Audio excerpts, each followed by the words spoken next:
You know what drives me absolutely crazy? Watching people throw money at the stock market like they're feeding coins into a slot machine, completely ignoring the fact that they've got credit card debt charging them 22% interest sitting right there laughing at them. It's like trying to fill a bucket that has massive holes in the bottom and wondering why you're not making any progress. My name is Nick, and I spend way too much time thinking about money, optimal investment strategies, and why most people seem determined to do everything in the wrong order when it comes to building wealth. If you're someone who actually wants to understand the proper sequence for investing your money, instead of just throwing dollars at whatever sounds exciting, make sure to hit that subscribe button and give this video a thumbs up if it ends up saving you from some expensive mistakes. Here's something that might shock you. According to recent data, 1 in 3 Americans doesn't even have an emergency fund.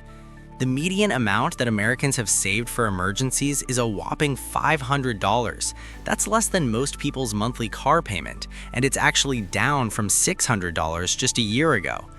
Meanwhile, these same people are asking me whether they should buy individual stocks or invest in cryptocurrency. It's like asking whether you should buy a Ferrari when you don't even have enough money to fix the transmission in your current car.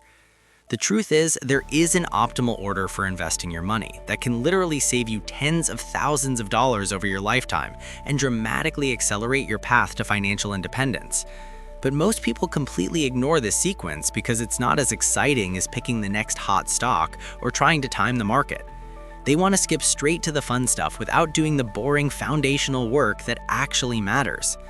Today, I'm going to walk you through the exact order you should be investing your money, step by step, so you can maximize your returns while minimizing your risk. And I guarantee some of this is going to surprise you, especially the part about why your employer match should come before almost everything else, and why health savings accounts might be the most powerful investment vehicle most people are completely ignoring. But before we dive into the specific steps, let me tell you why getting this order wrong can be so devastating. Imagine you're building a house. You wouldn't start by picking out fancy light fixtures and granite countertops if your foundation was cracked and your roof was leaking. Yet, that's exactly what most people do with their finances. They get excited about investing in the latest trendy ETF while carrying high-interest debt that's guaranteed to destroy any gains they might make. The opportunity cost of getting this wrong is massive. Every month you delay paying off high-interest debt that's charging you 22% interest is a month where that debt is growing faster than almost any investment you could reasonably expect to make. Every month you ignore your employer's matching contribution is literally free money you're leaving on the table, and every month you contributing to a taxable investment account before maxing out your tax-advantaged options is money you're unnecessarily handing over to the IRS. Before you invest a single dollar anywhere, you need to establish an emergency fund. Now, I know this sounds boring. I know you'd rather hear about which stocks are going to make you rich, but here's why this matters more than you think. An emergency fund isn't just about having money for unexpected expenses, though that's certainly important. It's about creating a psychological safety net that prevents you from making terrible financial decisions when life inevitably throws you a curveball. When your car breaks down or you face an unexpected medical bill, having an emergency fund means you don't have to sell your investments at the worst possible time or rack up high-interest debt to cover the expense. The question everyone asks is, how much should you save for emergencies? The traditional advice is 3 to 6 months of living expenses, but honestly, that range is so broad it's almost useless.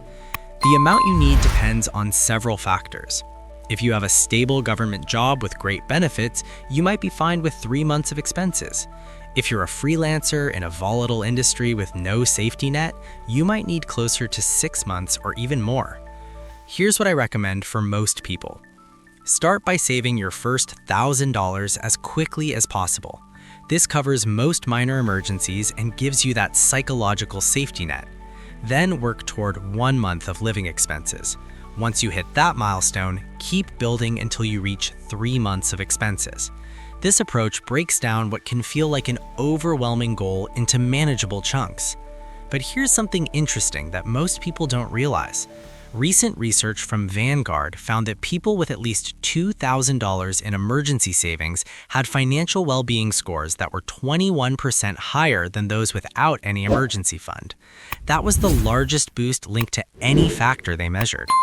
$2,000 isn't life-changing money, but the psychological impact of having that buffer is enormous. Once you've got your emergency fund in place, the next step is absolutely critical. You need to eliminate all high-interest debt before you invest anything else. And when I say high-interest debt, I'm talking about anything charging you more than about 8% annually, though the threshold can vary depending on current market conditions. Credit card debt is the obvious villain here.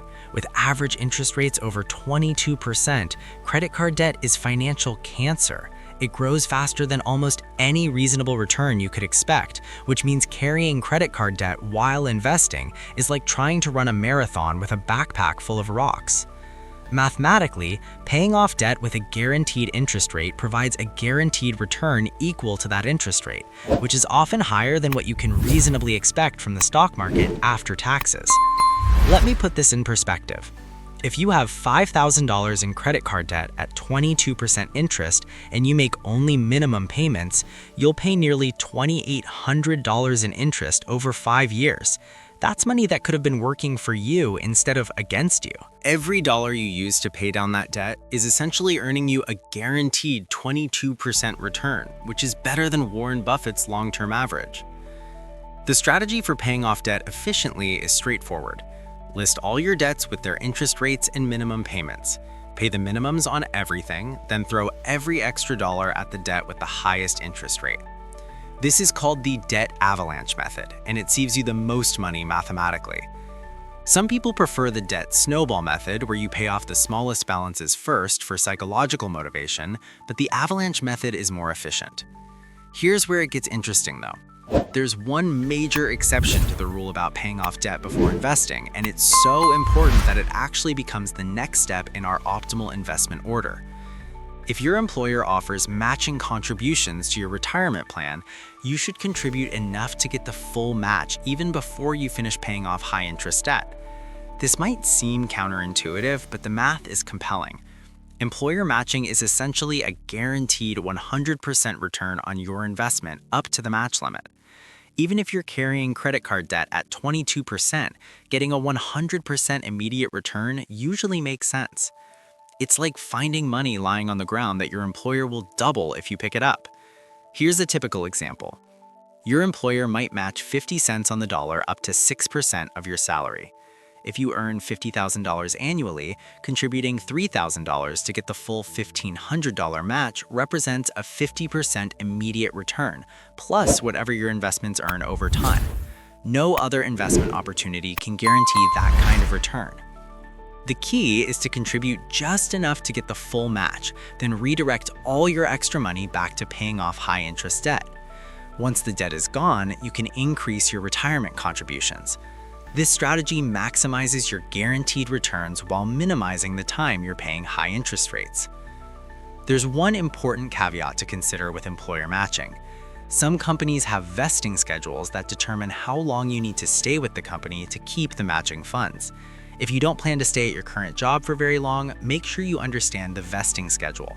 However, even with vesting requirements, the immediate return from employer matching usually makes it worthwhile. This foundation of an emergency fund, debt elimination, and employer matching creates the bedrock of your financial house. Without these pieces in place, everything else you do with investing is essentially building on quicksand. Once you've got those foundational pieces locked down, we move into what I call the tax optimization zone, and this is where things get really interesting. Most people completely mess this up because they get distracted by shiny objects and skip right to taxable investment accounts when they should be maximizing every tax-advantaged option available to them first. Now we get to maximizing your individual retirement account, and here's why this comes before putting more money into your employer's 401k. Your IRA gives you far more control over your investment choices and typically comes with much lower fees than most employer plans. Corporate 401k plans are notorious for offering a limited menu of expensive mutual funds with management fees that can eat into your returns like termites in a wooden house. With an IRA, you can invest in low-cost index funds and ETFs that charge fees of just a few basis points instead of the 1 to 2% fees common in many 401k plans. That might not sound like much, but over decades, those fee differences can cost you tens of thousands of dollars. It's the difference between keeping your money and slowly feeding it to fund managers who drive nicer cars than you do. For 2025, you can contribute up to $7,000 to an IRA, or $8,000 if you're 50 or older. The catch-up contribution is like a participation trophy for getting old, except this one actually helps you retire comfortably. Once you've maxed out your IRA contributions, then you can go back to your employer's 401k and start contributing beyond the But here's where the decision gets more complex, and it's something that keeps financial advisors employed and ordinary people confused. You need to choose between traditional and Roth versions of these accounts, and the choice can literally save or cost you thousands in taxes over your lifetime. The decision boils down to a simple question that has a complicated answer. Do you want to pay taxes now or later? Traditional accounts let you deduct contributions from your current taxable income, but you pay taxes when you withdraw the money in retirement. Roth accounts make you pay taxes up front, but then all your withdrawals in retirement are completely tax-free. Here's the general rule that works for most people. If you're currently in a high tax bracket and expect to be in a lower one in retirement, choose traditional accounts to get the tax deduction now. If you're in a lower tax bracket now but expect to be in a higher one later, choose Roth accounts to pay the lower tax rate today. The problem is that predicting future tax rates is about as reliable as predicting the weather 3 months from now. Young people starting their careers should probably lean toward Roth accounts because they're likely in their lowest earning years, and tax brackets will probably only go up from here. High earners who are hitting their peak income years might benefit more from traditional accounts to reduce their current tax burden. But honestly, if you're not sure, splitting your contributions between both types creates tax diversification and gives you options in retirement. If you happen to have access to a health savings account, this is where things get really exciting because HSAs might be the most underutilized investment vehicle in America. They're like the Swiss Army knife of tax-advantaged accounts, offering not one, not two, but 3 different tax benefits that make them absolutely incredible for the right people. You get a tax deduction for contributions, just like a traditional IRA. Your money grows tax-free while invested, just like any retirement account. And here's the kicker that makes HSAs special. Withdrawals for qualified medical expenses are completely tax-free even in retirement. It's the only account that gives you tax benefits on the way in while the money grows and on the way out. For 2025, you can contribute up to $4,300 to an HSA if you have individual coverage, or up to $8,550 for family coverage. The catch is that you need to have a high deductible health plan to be eligible, which isn't right for everyone. If you're young, healthy, and don't have significant medical expenses, an HSA can be one of the most powerful retirement accounts available. Here's the strategy that makes HSAs incredibly powerful. Pay for your current medical expenses out of pocket if you can afford to, and let your HSA money stay invested in the market. Keep all your medical receipts because there's no time limit on when you can reimburse yourself for qualified expenses. You could pay for a doctor visit today, keep the receipt, and reimburse yourself from your HSA 20 years from now, tax-free. After age 65, HSAs become even more flexible.